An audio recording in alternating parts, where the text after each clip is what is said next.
Patricia de Lille, South Africa's Minister of Tourism, has ignited fierce debate after defending her decision to dissolve the South African Tourism Board by boldly calling herself a smiling dictator.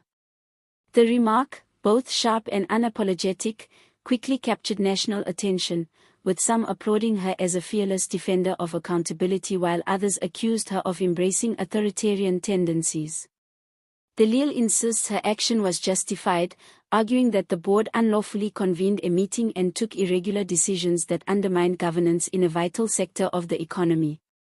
She repeated her refrain that no one is above the law, a message that resonated with citizens frustrated by years of corruption scandals that rarely produce consequences. The timing of her move is especially significant. Tourism, badly battered by the COVID-19 pandemic, remains fragile but crucial for South Africa's recovery, capable of generating jobs and revenue on a scale few industries can match. Against this backdrop, De Lille's intervention was more than political theatre. It was a warning that mismanagement would not be tolerated under her watch, no matter how powerful the individuals involved. Patricia de Lille, South Africa's Minister of Tourism, has once again proved she is unafraid of controversy, describing herself as a smiling dictator while defending her decision to dissolve the South African Tourism Board. Her unapologetic words triggered debate, with some praising her boldness and others questioning whether her actions show strength or authoritarianism. At the heart of the issue is her insistence that no one is above the law, a phrase she repeated to justify axing the board after what she called an unlawful meeting that undermined governance in a key economic sector. De Lille's move comes at a time when South Africa's tourism industry is fragile but vital. Having suffered devastating blows from COVID-19, the sector is still struggling to recover, with millions of jobs and billions in revenue on the line.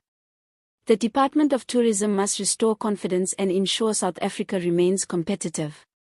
Against this backdrop, instability at the top of South African tourism is not just an administrative headache, it threatens the industry's survival. De Lille insists she will not tolerate boards that flout the rules, ignore the law, or damage credibility. Her remark that she is a smiling dictator has drawn the most attention because it captures her style. De Lille is known for her sharp tongue, no-nonsense demeanor, and discipline, but she has also cultivated an image of being approachable and people-centered. By calling herself a dictator, albeit with a smile, she embraced the perception that she governs with an iron fist, while also suggesting fairness. Critics argue the phrase reveals a tendency to centralize power and that no minister should celebrate dictatorial instincts, smiling or not. For them, her rhetoric undermines democratic principles, regardless of intent. Supporters counter that the dissolution was not arbitrary but based on evidence of misconduct. She says the members unlawfully convened a meeting and made irregular decisions. In her view, boards must operate within legal frameworks, and if they cross the line, they must be held accountable, regardless of connections or stature. This principle, she insists, is central to democracy. Her refrain that no one is above the law echoes frustration among South Africans who have watched corruption scandals unfold with little consequence. The implications are significant. As a seasoned politician who has served in multiple administrations and across different parties, De Lille has always styled herself as a figure of accountability, unafraid to confront corruption. By taking on the tourism board, she asserts her brand as a tough, incorruptible leader who will not allow institutions under her watch to slip into illegality.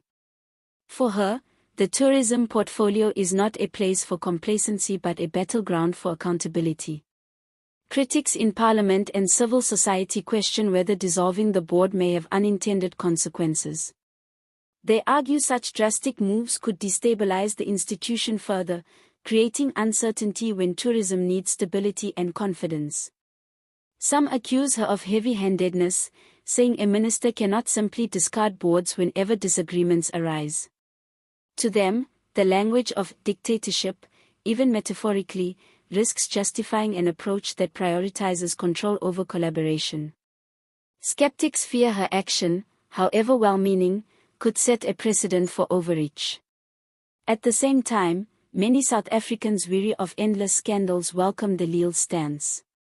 For years, accountability has been one of the country's greatest challenges, with commissions, debates, and media exposés revealing corruption without consequences.